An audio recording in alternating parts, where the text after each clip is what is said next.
Hi Stampers, happy Wednesday. It's Meg from LovenStamps and I'm here with another Maker Mornings with Meg video.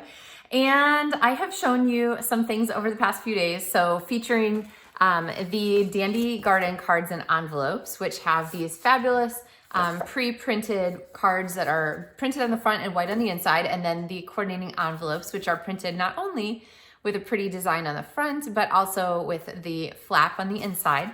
And let's see, yesterday we did our fun embossing paste version of this with the dragonflies and the Dragonfly Garden Suite. And then last week I shared with you the card that uses the embossing paste with the reinkers for that ombre embossing paste techniques, other really fun ideas. Today we are going to use the cards again, but we're gonna use the embossing paste. I got ahead of myself for a second.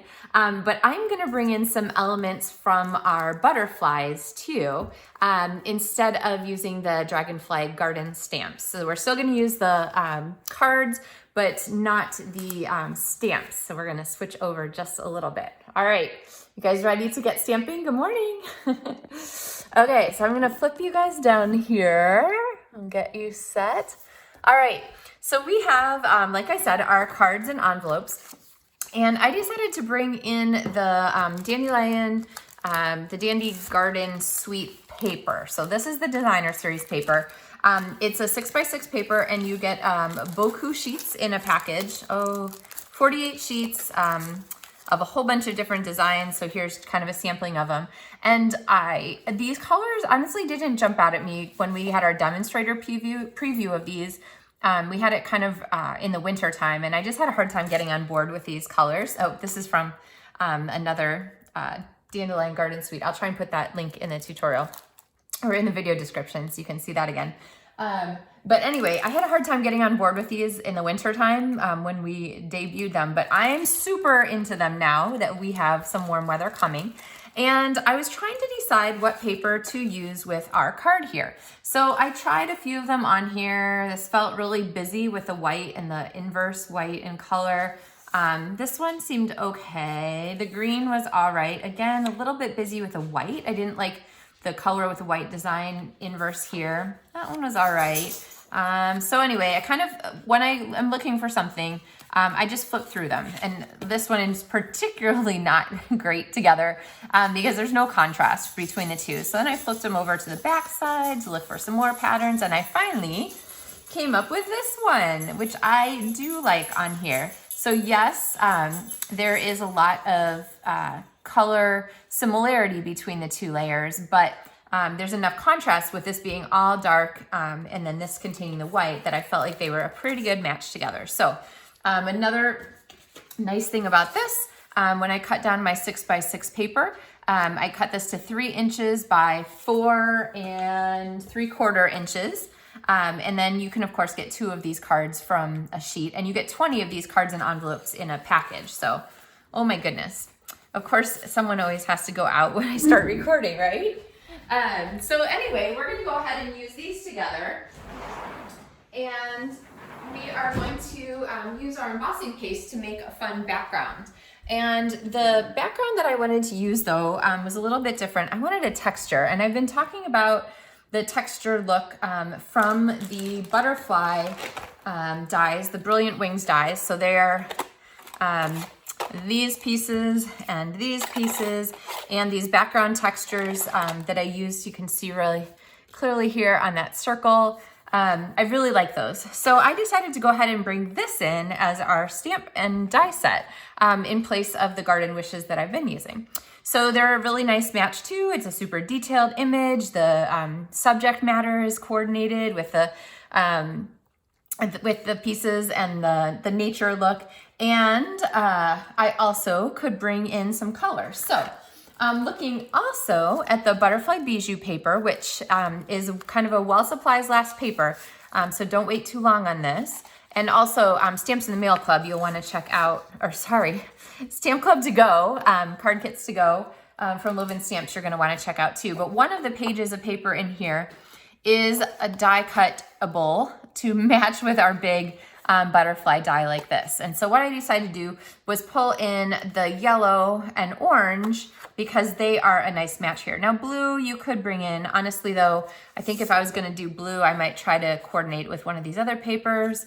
The pink and the peach, maybe, I don't know, do they go with Calypso Coral? There's some coral in this paper too. Oh yeah, you could really make the most of this butterfly with Calypso Coral from Dragonfly Garden. So anyway, I went ahead and die cut these, and when you do that, you get a frame and all of the fantastic butterflies to match. So those are the two we're gonna use. And then I have these that I always put in the front of my stamp case so that I can keep track of them for next time. And if you haven't seen my stamp case for Butterfly Brilliance, I have a lot of fun pieces set aside in here. So, oh, I guess they were in there already. I should have grabbed new ones. Anyway, so you kind of get the idea. Hang on to your pieces because you can use them on other projects. So, all right, that's the nice thing about these storage cases too. All right, so we're gonna bring in now this little brick stamp because what I wanna do is I wanna create a focal point down here. So I am going to add in my little bricks here, and I'm gonna make a mask so that I can use our embossing paste. So I grabbed a piece of basic black cardstock, I cut these twice, and then this is gonna fit like here on the background of our card, okay? So I'm gonna get this stuff out of the way so that I don't accidentally get paste on there. And if you've been watching my embossing paste videos, you kind of have an idea of what's coming, but I'm gonna grab my palette knife and pick up some paste. And the first time you open this, it's gonna be really light and fluffy, and then eventually it'll start to get a little bit thicker. And so you'll wanna kind of get your embossing paste cards figured out so you can use it up. So I'm gonna put this across here. Now, one of the things that I love about the embossing paste is that it's not totally 100% opaque if you get it thin enough.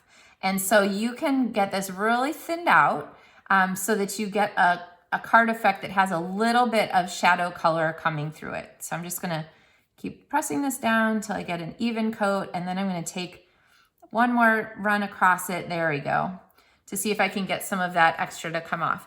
All right, so the great reveal, we'll peel this up, and there we go.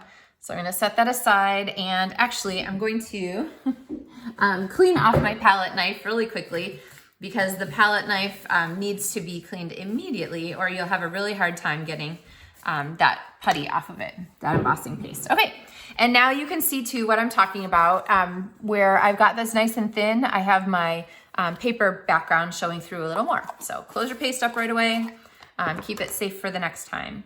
Now, of course, if you wanted to do a couple masks or a couple cards with this, you could go ahead and use them right away. When you use a cardstock mask like this for your custom masking, it's really only gonna last 4 or 5, maybe 6 cards if you're really quick. Because the cardstock just starts to get all warpy from the liquid of the paste getting in it. Another solution would be to use a piece of plastic, like a window sheet. You can make custom masks with the Stampin' Up! Window sheets, and then they will last forever. I also heard a great suggestion from a quilter. She said that the sheets that you use to make quilting piece patterns out of would also be great for these that you can use over and over again. But again, if you're using those plastic pieces, make sure you wash these right away. I have a friend who keeps like a Rubbermaid bin handy with water in it, and she just drops her masks in right when she's done with them so that she doesn't have to get up and go to the sink necessarily, but she knows that that embossing paste isn't going to dry. Okay, so let's bring this back in here, and I'm going to layer this here on top of our card. And you know what? I don't always, but I think I'm going to go ahead and use Stampin' Dimensionals. I've had to find my extra Stampin' Dimensionals. I took them to that Boy Scout stamping event that I did over the weekend, and they're still wrapped up in the cards that the Boy Scouts made for seniors. So to pull those apart. All right, so I'm gonna set this on here and mount this in the center. All right, and then I'm gonna bring back our die cut butterflies. And again, I could have stamped our butterflies and cut them out also, so I could make as many as I want and exactly the colors I want. And I think we are actually gonna stamp with this a little bit. I'll get to that in a few minutes. So then I'm gonna bring these butterflies back in and layer them on my card. Now, if I decide I want to have this butterfly here for sort of design purposes, I can do that. I'm just gonna have to remember to trim off that little bit of extra so that it still fits in the envelope. So let's do this. And then I think we're gonna need a greeting, and I want to add in an extra little embellishment, and the braided Mossy Meadow twine is absolutely perfect for this, right? Because it's from the suite. Oh my gosh, I realized I didn't get my ladybug trinkets out. Okay, we have to have a ladybug trinket too. In honor of our garden, I really can't go without a ladybug trinket. I'm looking for these in my drawer. If you haven't watched there we go, organizational videos, I'm a big fan of my new stamping space, which was completed last summer, and how I've organized things to keep stuff at my fingertips. So if I decide I need a ladybug, all I have to do is reach behind me and grab them. Okay, so anyway, those videos from the early part of our series are available here on Facebook or on YouTube. So it's part of the LovenStamps Studio Tours. All right, so we're gonna use a ribbon trick that we used on Monday with our Easter card. And I'm going to cut this. Now it's a little bit easier to control. I don't have a ton of pieces to hold, so I might just go ahead and pop the dimensionals on here. And I can use the edge pieces like this from my dimensional sheet and make sure that's sort of still positioned so the edges show, and pop that on. Okay, so now we have a little bit of that twine that's kind of showing, but not a lot. And you know what? I am gonna go ahead and pop this one off the edge of our card here. Okay, there we go. So this is gonna get trimmed. Now we need a greeting for this. And this isn't one of the 4 cards for my LovenStamps March tutorials, but in those tutorials, those 4 projects, I used the many messages dies because this stamp from the January through June catalog has so many really great greetings on it. And then there's this messages die to match it. So you cut and you stamp and you cut all these pieces at the same time, which gives you another chance to gather your pieces here. And I have some that I've stamped in black and some that I've heat embossed. And these, you can look back on my blog for these tutorials. I'm making things with this die too. And let's see, what greeting do we want to put on here? I think actually I'm gonna use this one that I pulled out earlier. It's just a card to say hello. And it has this really pretty border on it and this little stitch line, which is really dainty. And I might go ahead and kind of reposition here. Maybe we'll kind of do like this. I kind of like that. Okay, so now I'm gonna take this and add a dimensional to this piece also. My dimensional is floating around. We're gonna take off like my butterflies. All right, and then I'm going to pop this greeting up on a dimensional too. I ran into a friend the other day who was watching my video and she said, "You're like the Bob Ross of card making," which I thought was about as high praise as you could possibly get. So we have our happy little butterflies here. Okay, so like I said, I need to trim this. Now when you trim the edge of a card, the easiest way to do that is always flip it to the back side so you can see exactly how much you need and just trim off that extra little bit of wing. And then we have our card here. Now I'm not gonna fold this yet because I'm gonna stamp on the inside to match. Oh, we didn't put our ladybug on. Where shall we? Okay, ladybug doesn't sit on the butterfly. And then it's like right on top of that butterfly.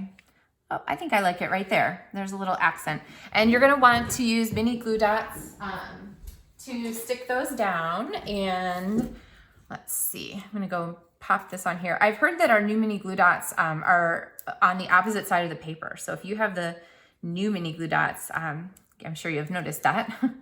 I haven't gotten any new ones yet because I'm still working through my old supply. Okay, there we go. All right, oh, I do have an extra glue dot on my finger. We'll dispose of that. Okay, so we have our ladybug now. We've got our card front, but what we need to do is add a decoration to the inside. And since we have our stamp, I'm gonna go ahead and do that. So I'm gonna grab my Bumblebee ink pad because it matches our paper and our envelope. And let's see, we want the top right corner here. Let's see, maybe we'll do a little bit down here and a little bit up here. Now, if I thought about this at the very beginning, we could have stamped a little bit up here on the inside of the card, but that ship has sailed because there's so much there's so much layered up here now that if I did that, it wouldn't stamp cleanly. So I could though put butterflies all kind of across the side. Maybe I'll do that. That's a little different. All right, here you saw it fresh. It'll either work or not. Okay, so I'm gonna ink that up. When you have a big stamp, always ink upside down and bring this back in. And then I'm going to go ahead and stamp here on our, you know what? I'm gonna do it twice. I'm gonna tell you why. I want it to look like it's cut out of a big page. I don't want it to look like I stamped 3 butterflies in the middle and then just kind of, you know, they just happened to miss the edge. So we have these butterflies here, and then I'm gonna ink this again and put one more down at the bottom so that it makes it a whole complete border, like it's cut out of a big page, not like I just started stamping butterflies and realized I ran out of room. Okay, so then I'm gonna move this up here and add this last one, and I might move it over a little so that it doesn't look like a repeat necessarily of the one from earlier. So go ahead and ink that. There we go. That worked out really well. Okay, so go ahead and fold our card now. And you could put a little butterfly in the back too if you wanted to. This paper is nice and thick. You can see that my butterflies don't show through at all. And then bring back in our envelope, which has the fun echoed pattern on the front here, and really kind of makes the most of those really beautiful butterflies from the Butterfly Brilliance set. So if you're looking for this one, it's not in the catalog, it's on a special release, and it will be included in the new catalog, the new annual catalog that actually comes out in May, which my goodness is here before we know it. But it's on special right now where you can get the bundle with that special Bijou Designer Series paper. So, and then of course you get the 10% discount to get the stamps and the butterfly dies at the same time. So watch for details about that. The links are in the video description here, so you can check out supplies for this project. So, all right, I think that covers us for this morning. I hope you guys have a fabulous Wednesday, that you maybe get a chance to do something creative. And, you know, always, of course, thinking about our beautiful butterflies. I really do love working with these Dandy Garden cards and envelopes as a great starter point, because then I can build off of them and, you know, sort of borrow some ideas, design ideas from how they're set up for us. So they come 22 a package, so they're a really nice thing to add to your stamping. And you're definitely not limited to just using the dragonflies with them. We got our butterflies in there today. So, all right. Thank you guys for tuning in. Happy Wednesday. And I will see you tomorrow for another Maker Morning with Meg. Thanks for watching.